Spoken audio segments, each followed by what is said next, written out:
नमस्कार बच्चों, आपका स्वागत है आपके अपने यूट्यूब चैनल खन्ना क्लासेस पर। और आज हम पढ़ने वाले हैं समाज विज्ञान विषय में इतिहास टॉपिक। आज से हमारा जो समाज विज्ञान कक्षा 10 के लिए हम जो बुक से जो स्टडी कर रहे थे, बुक से जो अध्ययन कर रहे थे, उसमें हमने भूगोल का अपना चैप्टर समाप्त कर दिया है 33 नंबर वीडियो नंबर तक। ये हमारा 34 नंबर का वीडियो है, 34 नंबर का वीडियो है। इस 34 नंबर के वीडियो से अब हमारा इतिहास स्टार्ट होने वाला है। तो आज हम पढ़ने वाले हैं पृष्ठभूमि कारण। क्या पढ़ने वाले हैं? आज हम पढ़ने वाले हैं 1857 की क्रांति जो हुई थी, प्रथम स्वतंत्रता संग्राम जिसको हमने नाम दिया है, उसके बारे में हम उसकी पृष्ठभूमि पढ़ेंगे और क्या कारण रहे। पृष्ठभूमि वो चीज़ होती है कि जो कई वर्षों से उसके लिए नींव पड़नी चालू हो जाती है, यानी कि छोटी छोटी बातें होने लगती हैं, यानी कि जो कारण वो होते हैं जो तुरंत हमको समझ में आते हैं, जो पिछले ही कुछ 5-10 सालों से हुए हों। पृष्ठभूमि के लिए बहुत सारा समय लगता है। तो आज हम पृष्ठभूमि और कारण को पढ़ेंगे। अध्याय हमारा 7 नंबर का है, जिसका टॉपिक अध्याय का नाम है 1857 का प्रथम स्वतंत्रता संग्राम। तो चलिए शुरू करते हैं आज की अपनी क्लास। तो और एक रिक्वेस्ट है कि जिन लोगों ने चैनल को सब्सक्राइब नहीं किया है वो चैनल को सब्सक्राइब ज़रूर कर लें, क्योंकि हम यहाँ कक्षा 10 के विषयों को एक एक करके समाप्त करेंगे और बहुत अच्छे से करेंगे, और प्रश्नोत्तर भी पढ़ेंगे परीक्षा की दृष्टि से। जो मैं पहले ही एक इंट्रोडक्शन वीडियो था उसमें बता चुका हूँ कि हम किस तरह से पढ़ेंगे और पढ़ते रहेंगे। तो चलिए शुरू करते हैं आज की अपनी क्लास। पहला अध्याय जो इतिहास का है, यानी कि टोटल समाज विज्ञान विषय का 7वें नंबर का ये अध्याय है। देखिए बच्चों, 1857 का स्वतंत्रता संग्राम। तो पहले हम पढ़ेंगे प्रथम स्वतंत्रता संग्राम की पृष्ठभूमि, क्या पृष्ठभूमि बनी, किस तरह से बनी, और फिर पढ़ेंगे हम स्वतंत्रता संग्राम के कारण, यानी कि हम 7.1 और 7.2 ये हम पढ़ने वाले हैं इस 34 नंबर के वीडियो में। तो देखिए, 1857 का प्रथम स्वतंत्रता संग्राम, 1857 का प्रथम स्वतंत्रता संग्राम भारत के इतिहास का एक गर्मामयी युगांतरकाली घटना है। यानी कि हमको आज़ादी कैसे मिली, तो उस आज़ादी के लिए जो लड़ाई प्रारंभ की हम लोगों ने, वो इसी आंदोलन से प्रारंभ मानी जाती है। यानी कि पहला आज़ादी के लिए संग्राम था, पहली आज़ादी के लिए पहली लड़ाई थी। तो 1857 की क्रांति भारत की पहली सशक्त क्रांति थी, यानी कि हमने इसमें शस्त्रों के साथ भी लड़ाई की, जिसकी व्यापकता और शक्ति के सामने ब्रिटिश शासन की नींव डगमगा उठी थी। और राष्ट्रीय समस्याओं को केंद्र में रखकर 1857 की क्रांति ने भारत में ईस्ट इंडिया कंपनी के शासन के अस्तित्व को चुनौती दी, क्योंकि अंग्रेजों ने जब हमारे देश में आए तो उन्होंने एक कंपनी बनाई ईस्ट इंडिया कंपनी के नाम से। ठीक है, तो इस कंपनी के बेसिस पे ही उन्होंने भारत देश पर ही नहीं अपितु इसके आसपास अफगानिस्तान, भूटान, बांग्लादेश, ये जो देश थे इन पर उन्होंने शासन किया। तो हमको इस कंपनी को भगाना था कि यही अंग्रेज़ों की कंपनी थी, इसी के माध्यम से वो अपने देश में शासन कर रहे थे। तो संपूर्ण देश में 1857 की क्रांति संगठित रूप से अंग्रेजी शासन की समाप्ति के लिए प्रथम सशस्त्र संघर्ष था। यानी कि अगर आपसे बोला जाए कि प्रथम सशस्त्र संघर्ष कौन सा था, तो 1857 की प्रथम स्वतंत्रता संग्राम था। प्रथम स्वतंत्रता संग्राम के पश्चात भारतीयों में, प्रथम स्वतंत्रता संग्राम के पश्चात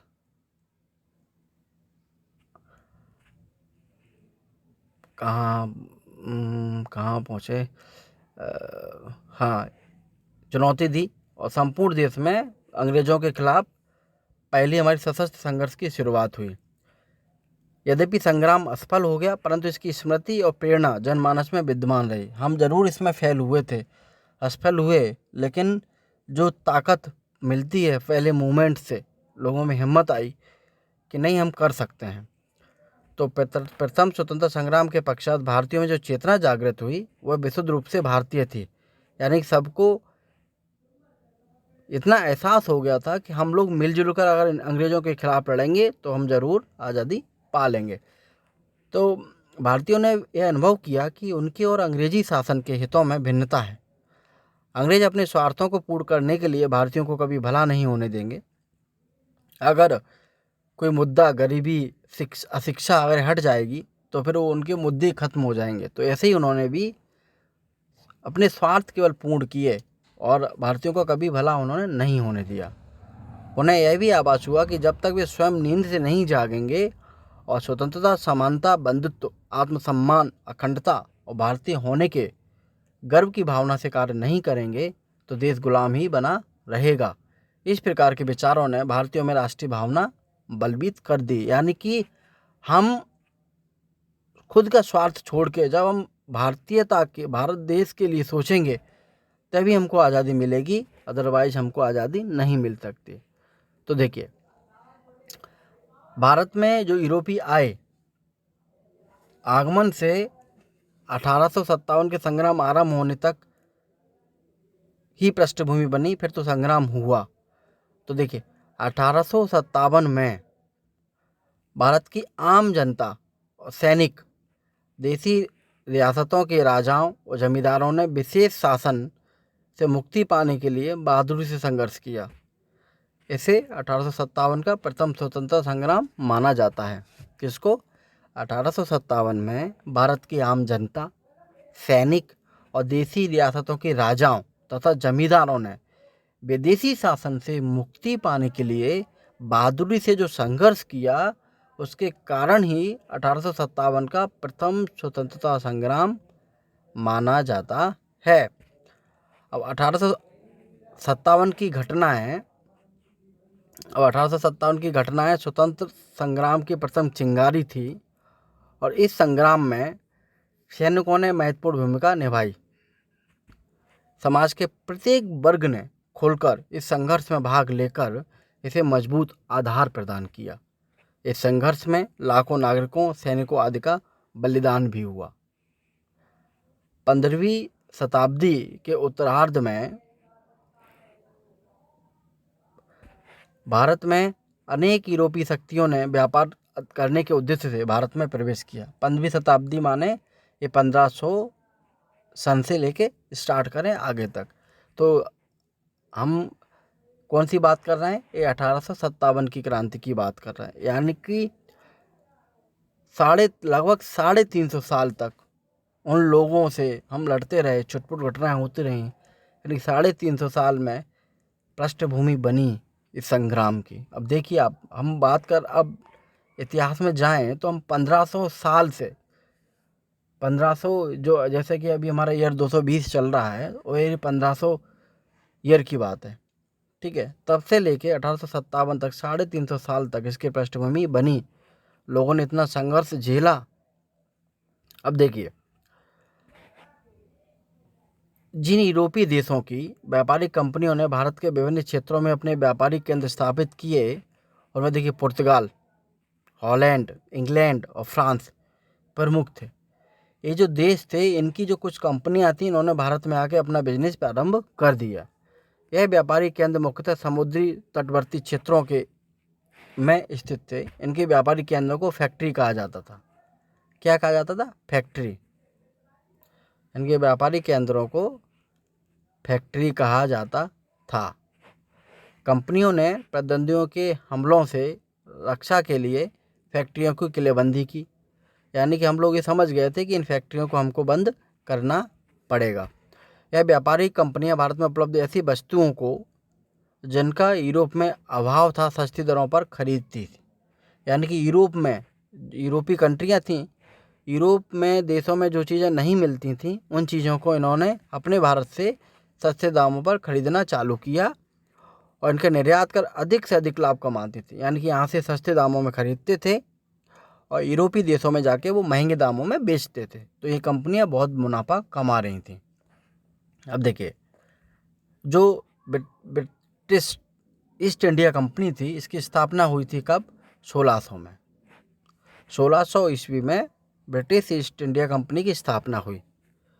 व्यापार द्वारा अधिक से अधिक लाभ कमाकर इंग्लैंड को समृद्ध बनाना कंपनी का प्रमुख उद्देश्य था। यानी कि 1600 में इन्होंने कंपनी बनाई और इसका क्या मकसद था कि यहाँ से सस्ते दामों में, भारत से सस्ते दामों में चीज़ों को खरीदें और यूरोपीय देश, ये जो यूरोपीय देश थे, इस विशेषकर इंग्लैंड, तो उनका इंग्लैंड की कंपनी थी ईस्ट इंडिया कंपनी, तो कंपनी क्या करती थी, भारत से सस्ते दामों में चीज़ें खरीदती और यूरोपीय देशों में महंगे दामों में बेचती। तो जो मुनाफा था वो किसको जाता था, वो मुनाफा जाता था इंग्लैंड को। किसको जाता था, इंग्लैंड को जाता था। ठीक है, उनका यही मकसद था कि अधिक से अधिक मुनाफा कमाना।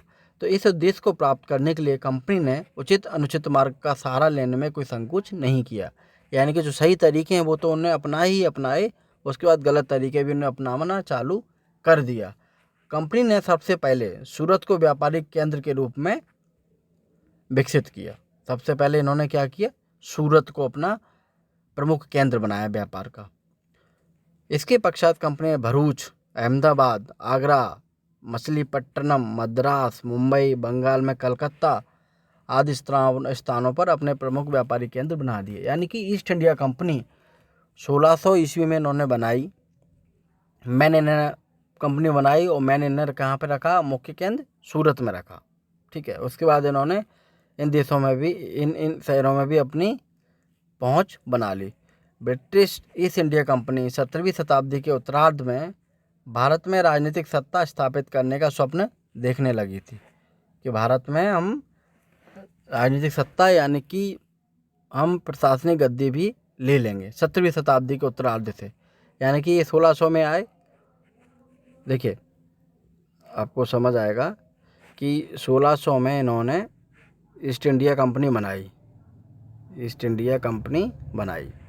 1700 से ये सोचने लगे, इन्होंने बहुत पैसा कमाया इन 100 साल के दरमियान, और सोचने लगे कि भारत में हम सत्ता पे काबिज हो जाएं, यानी कि यहाँ पे हमारा शासन चलने लगे, तो जिससे इनका व्यापार बेरोक टोक चला सकें धड़ल्ले से। तो 1707 में क्या हुआ, 17वीं शताब्दी की बात चल रही है अब। देखिए, 1500 में भारत में यूरोपीय कंपनी आई। ठीक है, 1600 में इंग्लैंड देश ने ईस्ट इंडिया कंपनी की स्थापना की इंडिया में, और 1700 में ये सोचने लगे कि हमको राजनीतिक सत्ता मिल जाए तो बेरोक-टोक हमारा व्यापार हो सके। तो 1707 में इन्होंने क्या किया, औरंगजेब की मृत्यु के बाद मुगल साम्राज्य तेजी से विघटित होने लगे। यानी औरंगजेब जब तक राजा थे मुगलों के, तब तक तो मुगल साम्राज्य बहुत अच्छे से था, तो अंग्रेज़ों की ज़्यादा राजनीतिक सत्ता हटाने की इच्छा रही, पूरी नहीं हो पा रही थी। 1707 में औरंगजेब जैसे ही उसकी मृत्यु हुई तो मुगल साम्राज्य तेज़ी से विघटित होने लगा, यानी कि समाप्त होने लगा। देश जल्दी ही छोटे छोटे प्रदेशों में बंट गया, उनमें से कई प्रदेश स्वतंत्र हो गए। इन परिस्थितियों में ईस्ट इंडिया कंपनी का अपना वर्चस्व बढ़ाने का मौका मिला। क्या हुआ, ईस्ट इंडिया कंपनी को वर्चस्व बढ़ाने का मौका मिल गया इन परिस्थितियों में। ठीक है, कंपनी ने देसी राज्यों के राजनीतिक मामलों में हस्तक्षेप कर प्रतिद्वंदी कंपनियां और देसी राज्यों पर अपना प्रभुत्व स्थापित करने का प्रयास किया। तो अब इन्होंने अपना क्या साम्राज्य बढ़ाया, तो उन्होंने क्या किया, जो भी देसी जो राज्य थे उन राजाओं को अपने वश में करना चालू किया और उनसे अपने सुविधानुसार ये नियम कायदे कानून बनवाने लगे और अपना प्रभुत्व स्थापित करने लगे, यानी अपना साम्राज्य धीरे धीरे जमाने लगे। दक्षिण भारत में फ्रांसीसी कंपनी का प्रभाव कर्नाटक और हैदराबाद में स्थापित हो गया था। किसका, फ्रांसीसी कंपनी। ये तो इंग्लैंड की कंपनी थी ईस्ट इंडिया। अब बात आइए, फ्रांसीसी कंपनियों ने क्या किया, दक्षिण भारत में अपना साम्राज्य स्थापित कर लिया था। इस प्रभाव को समाप्त करने के लिए अंग्रेजों ने फ्रांसीसियों से कर्नाटक में 3 युद्ध लड़े और विजय हुए। यानी इन्होंने क्या किया अंग्रेजों ने कि इनका केंद्र क्या था, सूरत, पश्चिम बंगाल। यानी कि ये देखिए, आपको डायग्राम से समझाता हूँ कि हमारा अगर हिंदुस्तान की बात करें, हिंदुस्तान है तो इस बेल्ट में ईस्ट इंडिया कंपनी थी। ठीक है, और जो फ्रांसीसी कंपनी थी वो यहाँ पे थी। तो इन्होंने क्या किया, इनसे लड़ाई लड़ी।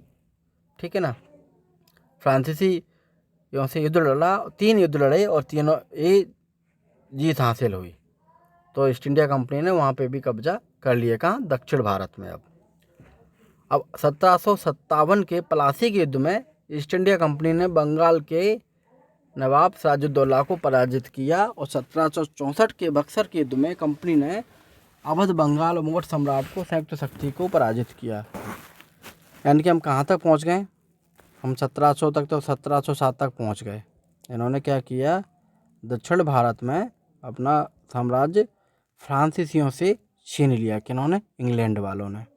अब 1757 में प्लासी का युद्ध उन्होंने लड़ा। बंगाल के नवाब थे सिराजुद्दौला, उनसे, और उनसे भी जीत लिया।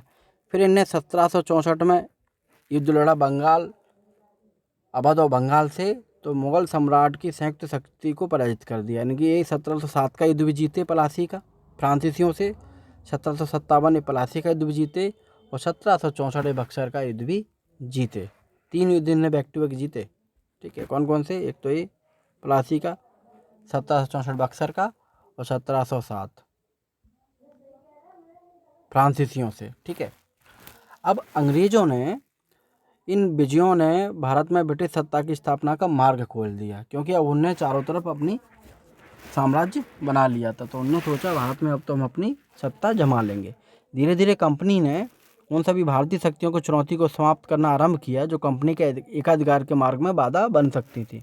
यानी उनको लगता था कि जो कंपनी, जो राज्य हमारे व्यवसाय में हस्तक्षेप करेगा, जो राजा हस्तक्षेप करेगा, उसको उनसे हम युद्ध करके उनको जीत लेंगे। तो बंगाल में वर्चस्व स्थापित करने के बाद कंपनी ने मैसूर, मराठा, सिंध, पंजाब में सिखों की चुनौती को ध्वस्त किया और भारतीय राज्यों पर विजय प्राप्त करने के बाद कंपनी ने अपने साम्राज्य का विस्तार करने के लिए पड़ोसी देशों की ओर ध्यान दिया। यानी कि पूरे देश में उन्होंने कब्जा किया। उसके बाद उन्होंने सोचा कि अब हम विदेशी देशों को भी देखेंगे, भारत के आसपास जो देश हैं उन पर भी कब्जा हम करेंगे। शीघ्र ही कंपनी ने नेपाल, बर्मा, अफगानिस्तान, तिब्बत, सिक्किम, भूटान के साथ संघर्ष करके अपने साम्राज्य का विस्तार किया। यानी कि अंग्रेजों ने इन देशों को भी जीत लिया। किन किन को? नेपाल, बर्मा, अफगानिस्तान, तिब्बत, सिक्किम, भूटान, सबको जीत लिया। सब जगह उन्होंने अपना साम्राज्य फैला लिया। अब देखिए, ईस्ट इंडिया कंपनी ने भारत में साम्राज्य विस्तार के साथ साथ भारत के परंपरागत सामाजिक और आर्थिक ढांचे को नष्ट किया।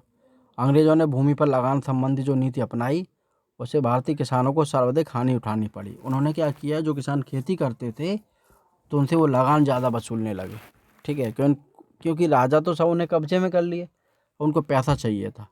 उन्होंने कहा खेती जो लोग करते हैं उस पर लगान बढ़ाइए, टैक्स बढ़ाइए।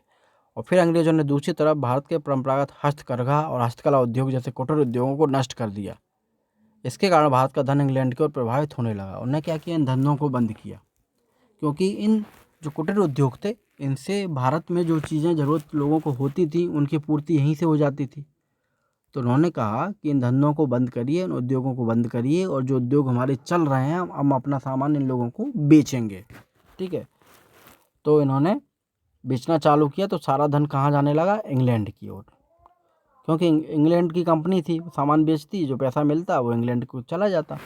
तो ब्रिटिश निर्यात नीति और उद्योगों की स्थापना का एक ही उद्देश्य था कि भारत को आर्थिक रूप से बर्बाद कर ब्रिटेन को संपन्न बनाना है, ब्रिटेन को संपन्न बनाना।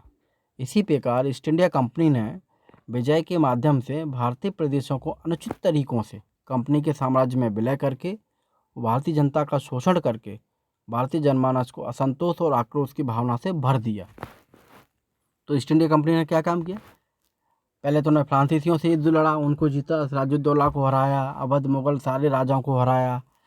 फिर उन्होंने क्या किया कि आसपास के सारे भारत के आसपास जो देश थे उन पर भी उन्होंने कब्जा कर लिया।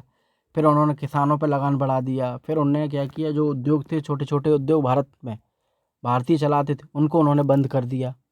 तो इस तरह से उन्होंने सब तरीके से, उचित अनुचित सब तरह से साम्राज्यों को मिला लिया और लोगों का शोषण करने लगे। तो लोगों में क्या हुआ? उनके खिलाफ आक्रोश पनपने लगा, असंतोष पैदा हो गया। इसका परिणाम यह हुआ कि 1765 से 1856 तक देश के विभिन्न भागों में दर्जनों विद्रोह हुए। यानी कि फिर तो लोग विद्रोह करेंगे, लोग विद्रोह करने लगे। 1765 से 1856 तक देश में जगह जगह विद्रोह हुआ और 1857 में तो प्रथम स्वतंत्रता संग्राम हुआ। तो इनमें से कई विद्रोह किसानों और आदिवासियों ने किए थे। पदच्युत शासकों, जो शासक जो राजा थे उनको हटा दिया पदों से, और वो लोग जमींदार सरदार सबके नेतृत्व में बहुत विद्रोह हुए। कंपनी की फौज के सिपाहियों ने भी विद्रोह का झंडा उठा लिया। यानी कि लोगों ने सोचा कि हम हिंदुस्तानी, अंग्रेज तो 100 लोग हैं 200 लोग हैं और हम हिंदुस्तानी इनकी फ़ौज में हैं 5000, हमारे ही बल पे ये हमारे लोगों को ही लूट रहे हैं। तो ये लोगों को समझ में आने लगा। तो जो फौज थी इनकी सेना में भारतीय, उनने भी विद्रोह चालू कर दिया। तो जमींदारों और अंग्रेज़ों द्वारा किसानों के शोषण के विरुद्ध फराइजियों ने, जो मुसलमानों के एक संप्रदाय के अनुयायी थे, विद्रोह किया। फराइजियो एक संप्रदाय था मुसलमानों का, उनने भी विरोध करना चालू कर दिया। 1849 ईस्वी में अंग्रेजों ने पंजाब पर अधिकार करने के पश्चात अपनी शोषण की नीति को धीरे धीरे लागू करना प्रारंभ कर दिया। यानी कि 1849 तक उन्होंने पंजाब पर भी कब्जा कर लिया, जिससे पंजाब के लोगों में रोष व्याप्त होने लगा।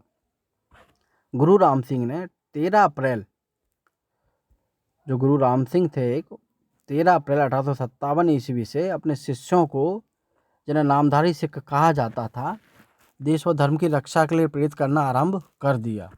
एक गुरु थे राम सिंह, उन्होंने क्या किया, 13 अप्रैल 1857 से, इनको नामधारी सिख बोलते हैं, उन्होंने अपने जो अनुयायी थे, उनके भक्त थे, उनको उन्होंने समझाना चालू किया कि हमें देश और धर्म की रक्षा करनी है।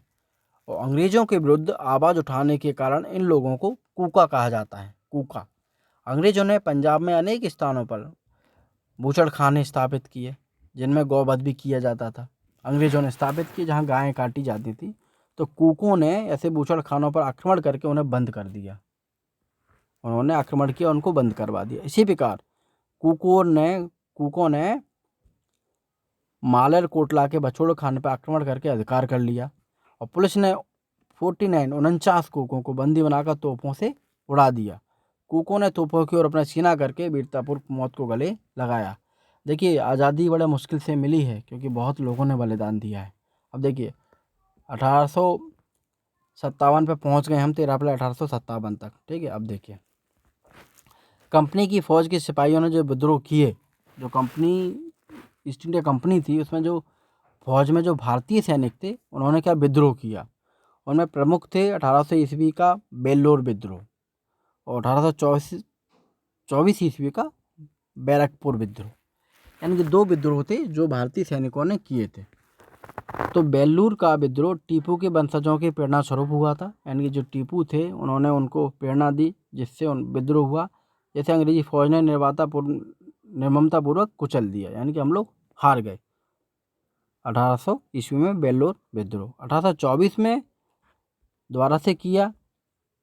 तो बैरकपुर में 47वीं नेटिव इन्फेंट्री के सिपाहियों द्वारा किए गए विद्रोह से अंग्रेजों के हौसले पस्त हो गए थे, लेकिन अंग्रेजों द्वारा विद्रोह को बड़ी क्रूरता से कुचल डाला। यानी कि 1824 में जब बैरकपुर में जो विद्रोह किया गया, तो हम लोगों ने उनको काफ़ी कुछ टक्कर दी, लेकिन आखिर हम हार गए। अब आगे देखते हैं कि भारत के विभिन्न भागों में बसने वाली जनजातियों ने भी ब्रिटिश सत्ता के विरुद्ध अपने असंतोष की अभिव्यक्ति सख्त उठाकर दी। यानी कि देखिए, जो पहले शासक थे वो भी विद्रोह कर रहे थे, जमींदार भी कर रहे थे, और सेना में जो लोग शामिल थे उन्होंने भी विद्रोह कर दिया, आम पब्लिक भी विद्रोह कर रही थी। यानी चारों तरफ से अंग्रेजों का विद्रोह होने लगा था।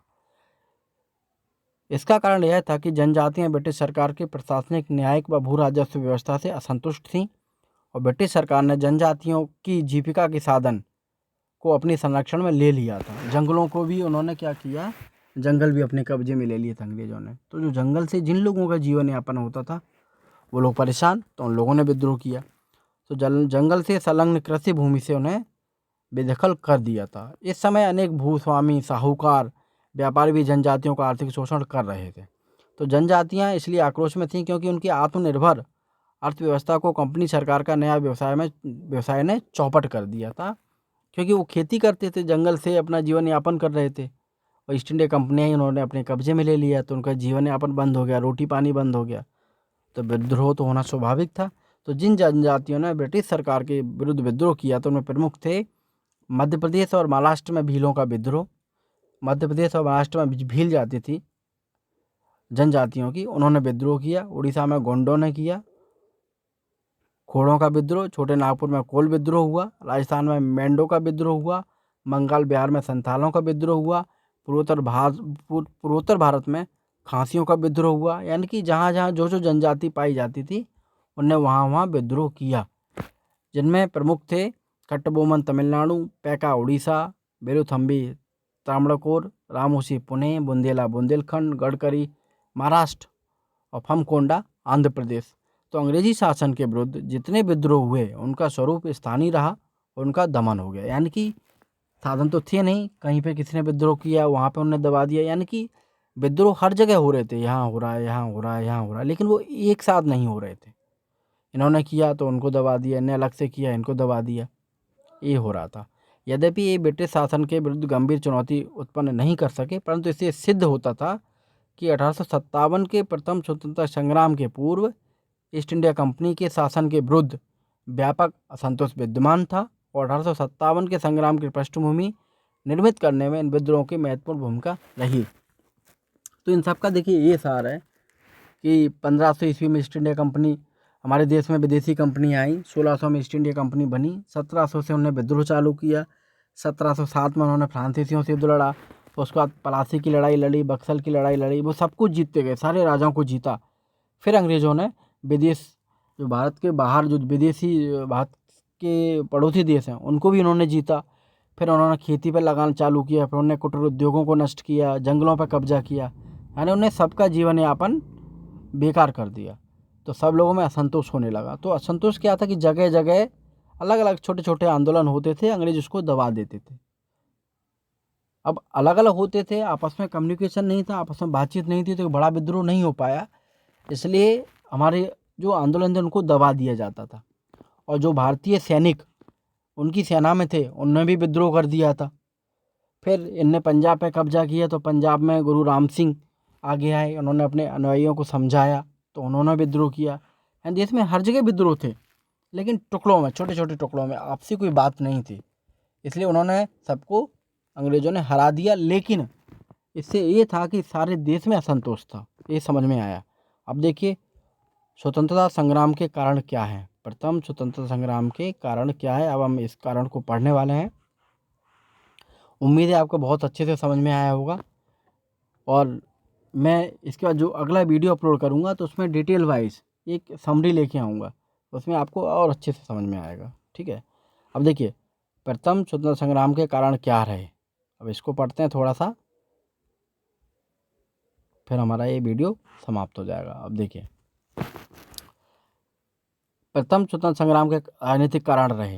अंग्रेजों की राज्य विस्तार की नीति के कारण भारत के अनेक शासकों जमींदारों में असंतोष व्याप्त हो गया। लॉर्ड बेलजली की सहायक संधि व्यवस्था और लॉर्ड डलहौजी की हड़प नीति के कारण अनेक राज्यों को अंग्रेजी साम्राज्य में जबरदस्ती विलय कर दिया गया।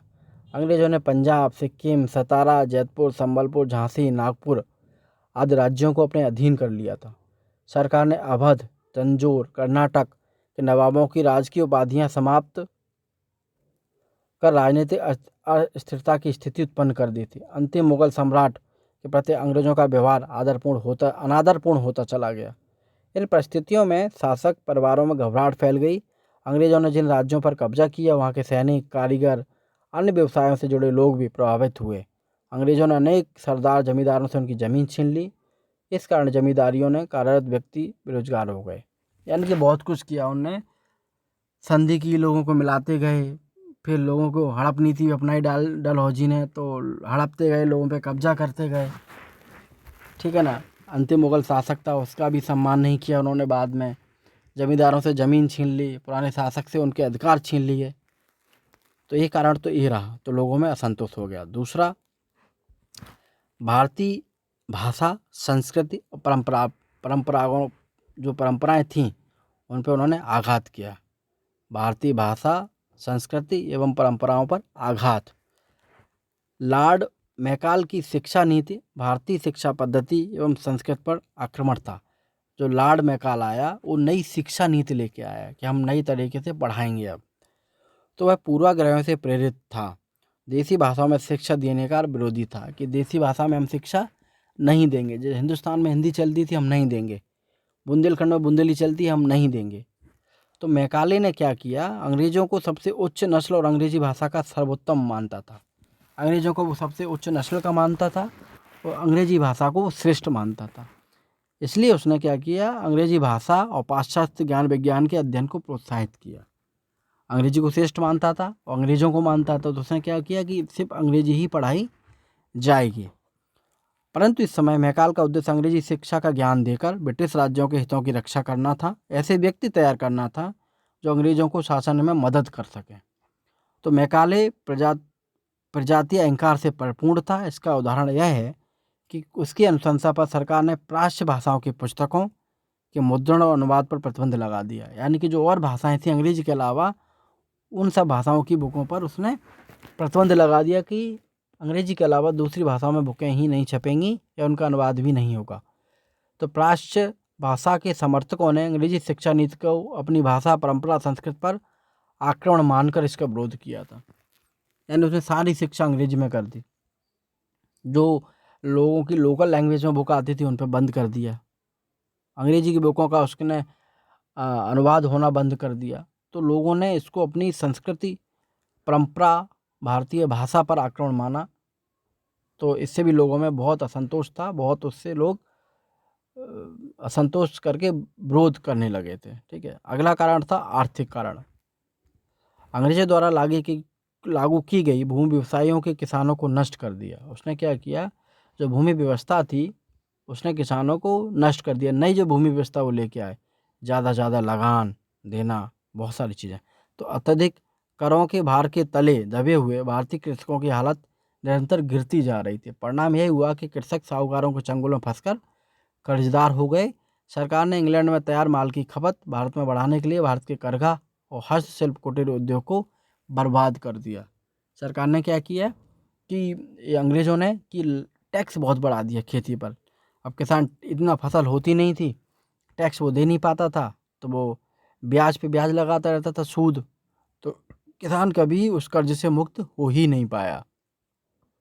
ठीक है। अगला कारण था सामाजिक और धार्मिक कारण। सामाजिक और धार्मिक कारण। कंपनी शासन की सामाजिक और धार्मिक नीति के कारण भारतीय जनमानस में असंतोष व्याप्त हुआ। जनता में यह भय उत्पन्न हुआ कि ब्रिटिश शासन उनके धर्म और रीति रिवाजों को नष्ट करने पर तुला हुआ है। मेजर एडवर्डन ने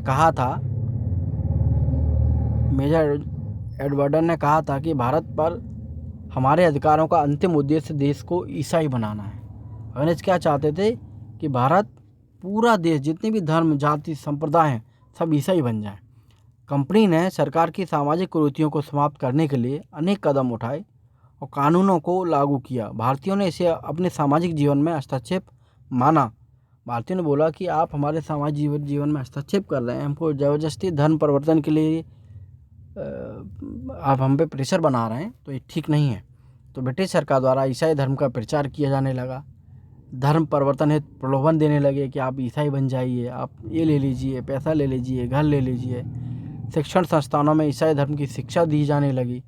ऐसे अनेक कारण थे जिनके कारण भारतीयों में अत्यधिक असंतोष था। अब देखिए, सैनिकों में असंतोष क्या हुआ, सैनिकों में असंतोष कैसे हुआ, सैनिकों में असंतोष, ये भी बड़ा कारण था।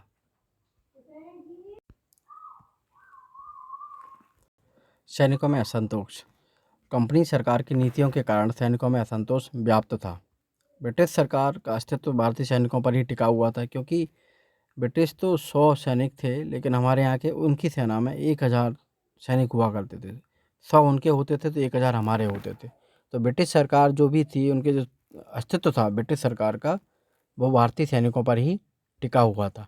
परंतु इसके बावजूद भारतीय जो सैनिक थे उनके साथ भेदभाव किया जाता था। भारतीय सैनिकों में कोई प्रमोशन नहीं दिए जाते थे। यूरोपीय सैनिकों की तुलना में उनके वेतन भी कम दिया जाता था। यानी कि जो यूरोपीय कंट्री से, यूरोपीय देशों के जो सैनिक थे उनको वेतन अच्छा मिलता था, लेकिन भारतीय सैनिक थे उनको वेतन भी कम मिलता था। यूरोपीय अधिकारी भारतीय सिपाहियों को घृणा की दृष्टि से देखते थे। धार्मिक मान्यताओं के कारण सिपाही समुद्र पार नहीं जाना चाहते थे, परंतु उन्हें ज़बरदस्ती युद्ध के लिए समुद्र पार भेजा जाता था। युद्ध के लिए हमारे ही सैनिकों को भेजा जाता था, भारतीय सैनिकों को। इसके अतिरिक्त भारतीय सिपाही भारतीय समाज के अभिन्न अंग थे। स्वाभाविक रूप से शासकों, जमींदारों, किसानों, दस्तकारों आदि को जो कष्ट भुगतने पड़ रहे थे, उन कष्टों ने सिपाहियों को प्रभावित किया। अंग्रेजों ने सैनिकों को तिलक लगाने, चोटी रखने, टोपी पहनने, दाढ़ी मूछ रखने पर रोक लगा दी थी, जिससे उनकी धार्मिक और सांस्कृतिक भावनाओं को ठेस पहुंची थी। इस प्रकार जनता के विभिन्न समुदायों में विदेशी शासन के प्रति असंतोष बढ़ता जा रहा था। इसी समय सिपाहियों को एक नए किस्म की राइफल दी गई, जिनके कारतूस में गाय, सूअर की चर्बी लगी जाती थी। राइफल में कारतूस भरने के पहले उनके किनारों को दांतों से काटना पड़ता था। भारतीय सैनिक धार्मिक भावनाओं के कारण इन कारतूस का उपयोग नहीं करना चाहते थे। यही बात विद्रोह का तात्कालिक कारण बनी। और देखिए तात्कालिक कारण क्या था। बैरकपुर छावनी में 29 मार्च 1857 को मंगल पांडे नामक सैनिक ने चर्बी वाले कारतूस को भरने से इनकार कर दिया। उत्तेजित होकर अंग्रेजी अधिकारियों की हत्या कर दी उसने। फलस्वरूप उसे बंदी बनाकर 8 अप्रैल 1857 को, देखिए आपको ये डेट याद रखनी होगी, 18 अप्रैल 1857 को फांसी दे दी गई। मंगल पांडे का बलिदान इस विद्रोह में पहली आहुति थी। तो बच्चों, उम्मीद है आपको बहुत अच्छे से समझ में आया होगा। जो भी डेटें आईं, जैसे 1500, 1600, 1707, 1754, 1765, 1800, तो इन सारी डेटों का मैं एक समरी लेके आऊँगा, एक टेबल बना के लाऊंगा, यहाँ ईयर लिख के लाऊंगा, यहाँ पे उस सन में क्या हुआ, इस तरह से शॉर्ट समरी लेके आऊँगा, जो अगले वीडियो में अपलोड करूँगा मैं। तो आपको ये इसका रिवीजन भी हो जाएगा और बहुत अच्छे से समझ भी आएगा, और उम्मीद है वैसे आपको बहुत अच्छे से समझ में आया भी होगा। तो हमारे साथ जुड़े रहे, इसके लिए बहुत बहुत धन्यवाद। बस आपसे यही है कि जिन लोगों ने चैनल को सब्सक्राइब नहीं किया है, वो चैनल को जल्दी से सब्सक्राइब करें और अपने दोस्त मित्रों के साथ व्हाट्सएप, फेसबुक पर शेयर करें। चलिए, हमारे साथ जुड़े रहे, इसके लिए आपका बार बार धन्यवाद।